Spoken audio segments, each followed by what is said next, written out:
आप सभी बच्चों के लगातार सवाल हैं कि सर हम नेवी मेडिकल असिस्टेंट को कैसे ज्वाइन कर सकते हैं। आप सारे बच्चे लगातार सवाल करते हो सर नेवी मेडिकल असिस्टेंट का मेडिकल स्टैंडर्ड किस तरीके का होता है। सर नेवी मेडिकल असिस्टेंट क्या एक परमानेंट जॉब है। सर नेवी मेडिकल असिस्टेंट की टाइम पीरियड कितने टाइम पीरियड में इसकी ट्रेनिंग समाप्त होती है। सर क्या नेवी मेडिकल असिस्टेंट ज्वाइन करने के बाद हम कहाँ पर प्रमोट होकर के जा सकते हैं, इसकी जॉब प्रोफाइल क्या है और किस तरीके की अपॉर्चुनिटी हमारे सामने है, क्या हम एसीसी को ज्वाइन कर सकते हैं या नहीं कर सकते हैं। इन सारे सवालों के जवाब देखने वाले हैं इस वीडियो के अंदर।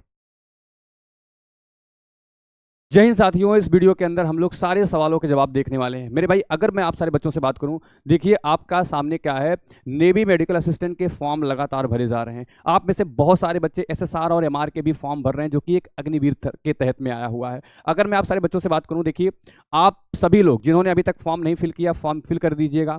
देखिए अगर बात करें, जो आपका अप्लीकेशन फॉर्म है वो 14 मार्च 2026 से स्टार्ट हुआ और 6 अप्रैल 2026 को समाप्त हो जाएगा। इसके अलावा अगर किसी बच्चे ने कुछ फॉर्म में गलती कर दी है तो वो गलती आप लोग 10 और 11 अप्रैल को सुधार सकते हो। अगर मेरे भाई बात करें इसमें कंप्लीट डिटेल्स में, जो फीमेल कैटेगरी की स्टूडेंट हैं वो मेडिकल असिस्टेंट के अंदर फॉर्म नहीं फिल कर सकती हैं। बाकी अगर बात करें एसएसआर और एमआर के अंदर वो फॉर्म को फिल कर सकती हैं। अगर मैं बात करूं आप लोगों से कि इसमें पूरा का पूरा जो एजुकेशन क्वालिफिकेशन, वो आप सारे बच्चों को पता है कि आपका नेवी मेडिकल असिस्टेंट की जो वैकेंसी आई हुई है वो एक इनटेक के लिए आई हुई है और एसएसआर और एमआर की जो वैकेंसी आई हुई है वो 2 इनटेक की लिए आई हुई है। बहुत सारे बच्चे पूछते हैं सर कितनी वैकेंसी हो सकती है। तो मेरे देखो मेडिकल असिस्टेंट के अंदर अगर मैं बात करूं तो 350 से लेकर के 450 के बीच में वैकेंसी हो सकती है। और एसएसआर और यमार में अगर बात करें तो आपका यमार के अंदर लगभग 700 से 800 वैकेंसी, और वहीं बात करें एसएसआर के अंदर लगभग 3500 से भी ज़्यादा वैकेंसीज आप सारे बच्चों के लिए आई हुई है। अब अगर मैं बात करूं आप सारे बच्चों का कि देखिए जो एसएसआर है उसमें मेडिकल वाले, एसएसआर मेडिकल असिस्टेंट के अंदर बायोलॉजी वाले स्टूडेंट, एसएसआर के अंदर आपका मैथ वाले स्टूडेंट और आपका एमआर के अंदर कोई भी बच्चा 10th पास है वो फॉर्म अप्लाई कर सकता है। अब अगर मैं बात करूं, सबसे पहले देखो इसका एग्जाम होगा। एग्जाम के बाद मेरे भाई आप सारे बच्चों का क्या होगा कि आपका रिजल्ट आएगा और जो बच्चा रिजल्ट में क्वालिफाई होगा उसका फेज 2 होगा। और फेज 2 के अंदर पहले 1.6 किलोमीटर की रनिंग होगी, फिर आपका स्क्वाट्स होंगे यानी आपका फीमेल्स में को करना है 15 और मेल को करना है 20, फिर पुशअप होंगे, फिर आपका सेटअप होंगे। और उसके बाद जो बच्चा इन चीज़ों को क्वालिफाई कर लेगा उसका एक ओएमआर बेस एग्जाम होगा, सेम पैटर्न पे जैसा आपका सीबीटी 1 में हुआ था, ठीक है ना। उसके बाद एग्जाम जो बच्चा क्वालिफाई कर लेगा उसके बाद उस बच्चे का क्या होगा, मेडिकल होगा। और जो बच्चा मेडिकली भी फिट हो जाएगा फिर आपकी फाइनल लिस्ट आती है, उसके अंदर जिसका नाम आएगा फिर भैया उसको ट्रेनिंग के लिए भेजा जाएगा। अब आगे आते हैं मेरे भाई, सबसे पहला एक सवाल था आप सारे बच्चों का कि सर इसमें क्या हमारे पास आपका नेवी मेडिकल असिस्टेंट के अंदर हमारे पास क्या अपॉर्चुनिटी होती है। मेरे भाई देखिए, जब आप सारे बच्चे सेलेक्ट होंगे तो आपकी बेसिक ट्रेनिंग होगी पहले 6 मंथ की, उसके बाद 1 साल की आपकी एडवांस ट्रेनिंग होती है जिसमें आपके नेवी के जितने भी एमएच हॉस्पिटल्स हैं, इसके अलावा आपके जितने भी सबमरीन्स वगैरह, जितने भी हमारे क्राफ्ट कैरियर वगैरह हैं, उन सब पे आप एज आ मेडिकल ऑब्जर्वर के तौर पर आपकी नियुक्ति होती है और आप 100% परमानेंट जॉब आपकी रहती है।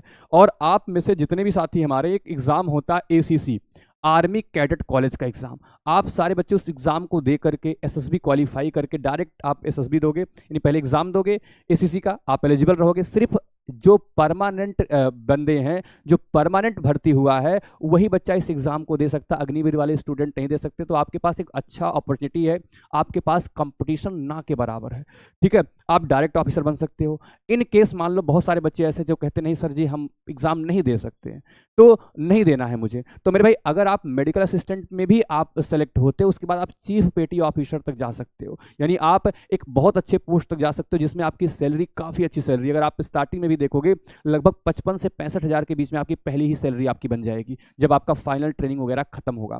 और ट्रेनिंग के दौरान जो आपको 14,500 रुपये मिलते हैं और जब आपकी ट्रेनिंग समाप्त होती है तो आपको कुछ अलाउंसेस एक साथ मिलते हैं, ठीक है। अब देखिए ये आपका टोटल जॉब प्रोफाइल रहता है, आप यहाँ पर देख सकते हो, ठीक है। अगला बात करें मेरे भाई, देखो इसमें क्या क्या कैरियर्स हैं आप सारे बच्चों की बात करें। पहले एमआर के अंदर बात लेंगे। देखो एमआर में 3 कैटेगरी क्या आता है, कुक, स्टीवर्ड एंड हाइजीनिस्ट, ये 3 कैटेगरी की भर्ती होती है अगर बात करें। और एसएसआर के अंदर में भी एज आ नाविक बनते हो, इनका आपका क्लियर है। अब बात करते भैया इनके मेडिकल आपका स्टैंडर्ड को लेकर के। देखो सबसे पहले मेरे भाई जो मेडिकल स्टैंडर्ड है सभी के लिए, देखो 6 out of 6 better I, 6 out of 9 worst I, यानी अगर बात करें तो, और लेंस वगैरह के साथ आपका जो होना चाहिए दोनों आई में 6 आउट ऑफ 6 होना चाहिए, ठीक। अगला बात करें मेरे भाई, ठीक है, आप यहाँ पर देखिए आपको दिया है refractive to the surgery LASIK permitted if done after 20 year old. मेरे भाई अगर आप 20 ईयर ओल्ड के पहले इसको करवाए हुए तो एलिजिबल है। इसके अलावा मेरे भाई देखो आपका हाइट जो होता है स्टैंडर्ड होता है हाइट का 157 सेंटीमीटर होता है मेल के लिए, 152 सेंटीमीटर होता है फीमेल के लिए। भैया वेट आपके हाइट के अकॉर्डिंग होना चाहिए। देखो जो आपका चेस्ट होता है मेल को 5 सेंटीमीटर एक्सपेंड करना यानी फुलाना है और फीमेल के लिए एप्लीकेबल नहीं है। ठीक है, टैटूज वगैरह मेरे भाई आपका अगर इनर बॉडी के पार्ट में है आपके लिए कोई दिक्कत नहीं है। ठीक है, इसके अलावा मेरे भाई अगर बात करें रनिंग आपकी 1.6 किलोमीटर होती है 7 मिनट में। ठीक है, आपका उठक बैठक 20 होता है और पुशअप आपके 10 होते। इतनी बातों को ध्यान रखना। और अगर मैं आप सारे बच्चों से बात करूं इसके अलावा आपका यूरिन टेस्ट, ठीक है, चेस्ट का एक्सरे, ठीक है, इसके अलावा मेरे भाई बहुत सारे आपका अगर बात करें जो है ऐसी डिजीज़ हैं जो कम्युनिकेबल हैं, नॉन कम्युनिकेबल हैं, जो परमानेंट, इन सारे डिजीज़ का टेस्ट होता है। जो बच्चा मेडिकल स्टैंडर्ड को पास कर लेता है उसके बाद मेरे भाई तभी आप इसमें परमानेंटली ज्वाइन कर लेते हो। तो इसका मेडिकल स्टैंडर्ड अच्छा होता है लेकिन बहुत ज़्यादा हार्ड नहीं होता है, लेकिन फिर भी बहुत अच्छे लेवल का जो आर्मी का स्टैंडर्ड है, जो एयरफोर्स का स्टैंडर्ड है और जो नेवी का स्टैंडर्ड है उस स्टैंडर्ड के अकॉर्डिंग ही आपका होता है। यानी आई आपके लिए मस्ट है। ईयर में आपका जो सुनने की कैपेसिटी है वो आपके लिए इंपॉर्टेंट है। आपका चेस्ट का एक्सरे वगैरह होता है, यूरिन वगैरह टेस्ट होते हैं, ब्लड टेस्ट होता है। ठीक है, आपके बोन वगैरह देखे जाते हैं और फ्लैग फुट वगैरह भी आपके देखे जाते हैं। तो ये मेडिकल स्टैंडर्ड आप सारे बच्चों का रहता है। अब मेरे भाई बात करें तो देखिए आप सारे बच्चे बिल्कुल भी डेट को मिस मत करिएगा। आपको बता दूं आपका जो फॉर्म है वो 14 मार्च से 6 अप्रैल तक चलने वाला है और आप ज्वाइंट इंडियन नेवी की ऑफिशियल साइट पर जाकर के अपने फॉर्म को फिल कर सकते हो। इस मौके को जाने मत देना क्योंकि आपके पास एक परमानेंट वैकेंसी जिसका नाम है navy medical assistant. Navy medical assistant की वेबसाइट अलग है और अगर बात करें तो एसएसआर और एमआर की वेबसाइट अलग है। बहुत अच्छे तरीके से फॉर्म भरिएगा, उस आपके फॉर्म के ऊपर लिख के आएगा नेवी मेडिकल असिस्टेंट। इसको जरूर चेक कर लीजिएगा कि आपने किस कैटेगरी का फॉर्म फिल कर रखा है। थैंक यू, जय हिंद।